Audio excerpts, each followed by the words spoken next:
வணக்கம் அன்பு சகோதரிகளே, வாருங்கள். இன்றைக்கி பீன்ஸ் பொரியல் எப்படி செய்யலான்னு பார்க்கலாம். பீன்ஸ் எடுத்துக்கோங்க தேவையான அளவுக்கு. அதுக்கப்புறம் அது தாளிக்கிறதுக்கு கடுகு எடுத்துக்கோங்க, உளுந்து எடுத்துக்கோங்க, கொஞ்சம் பெருங்காயம் போட்டுக்கோங்க. அதுக்கப்புறமா ஒரு பச்சை மிளகாய் எடுத்துக்கோங்க, தேவையான அளவு தேங்காய் எடுத்துக்கோங்க. அதுக்கப்புறமா இந்த பீன்ஸை இந்த மாதிரி பொடியாக நறுக்கிக்கோங்க. இது நான் கையில் தான் நறுக்கினேன், வெஜிடபிள் கட்டர்லாம் கிடையாது. அதுக்கப்புறம் எங்கள் ஊர்லலாம் ஃப்ரோசன் தேங்காய் தான். அந்த முழு தேங்காய் வாங்கினாலும் நல்லா இருக்காது, கெட்டு போயிடும். அதனால் இந்த மாதிரி ஃப்ரோசன் கோகோனட் இருக்கும். இதுதான் நாங்கள் செய்கிறதுக்கு ஒரு 2 ஹவர் முன்னாடி எடுத்து வெளில வச்சா தான் இது ஃப்ரோசனில் ஃப்ரீஸாக இருக்கும். அதை எடுத்து வெளில வச்சா தான் சமையலுக்கு செய்கிற அளவுக்கு இருக்கும். வாங்க பீன்ஸ் எப்படி செய்யலான்னு பார்க்கலாம். வாங்க பார்க்கலாம்.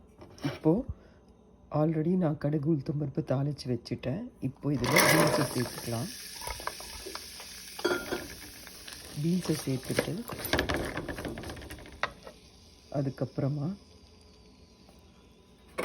ஒரு பச்சை மிளகாய் எடுத்திருக்கேன் இல்லையா, அந்த ஒரு பச்சை மிளகாய் எடுத்திருக்கேன் இல்லையா, அந்த பச்சை மிளகாவை பெருசாக நறுக்கி போடுறேன். ஏன்னா பீன்ஸும் இதுவும் ஒரே கலரில் இருக்கனால வாயிலையில் போட்டால் காரமாக ஆகிட போகுதுன்னு சொல்லிட்டு கொஞ்சம் டிஃப்ரென்ஸ் தெரியணுன்றதுக்காக பெருசாக நறுக்கி போட்டிருக்கேன். இதை என்ன பண்ணுங்க, இதில் போட்டுருங்க. போட்டுட்டு ஒரு 2 செகண்ட் வதக்கி விட்டுட்டு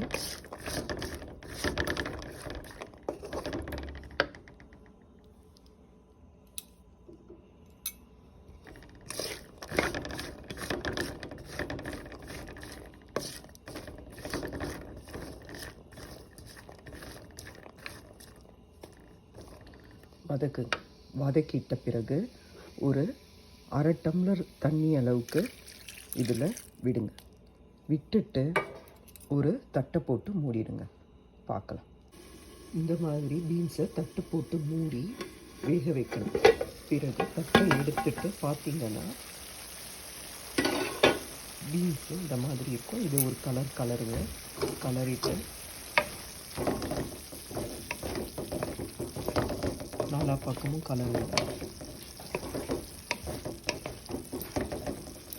கலரிட்டு இதில் மஞ்சப்பொடி, உப்பு இது 2த்தையும் போட்டுருங்க. நான் கொஞ்சம் மஞ்சப்பொடி தான் போட்டிருக்கேன், ஏன்னா அந்த க்ரீன் கலரை அப்படியே எல்லோவாக ஆகிடும் அதிகமாக போட்டேன்.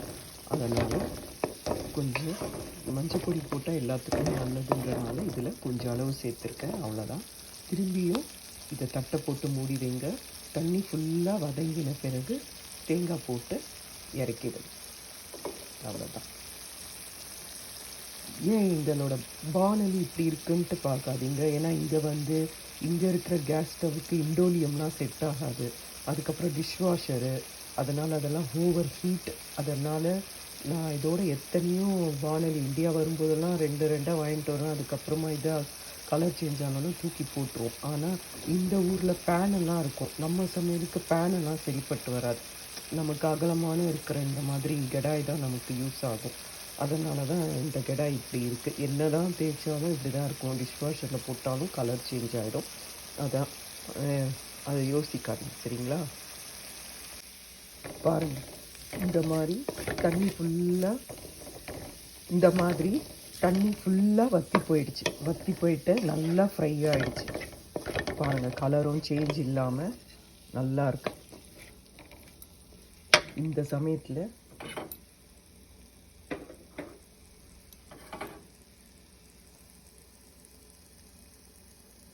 தேங்காய் போட்டு ஒரு கலரி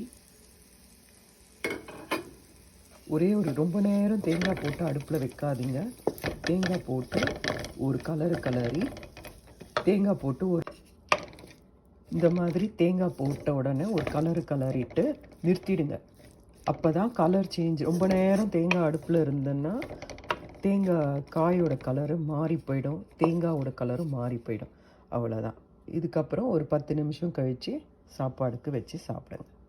நல்லா உப்பு காரம்லாம் ஊறி நல்லாயிருக்கும்.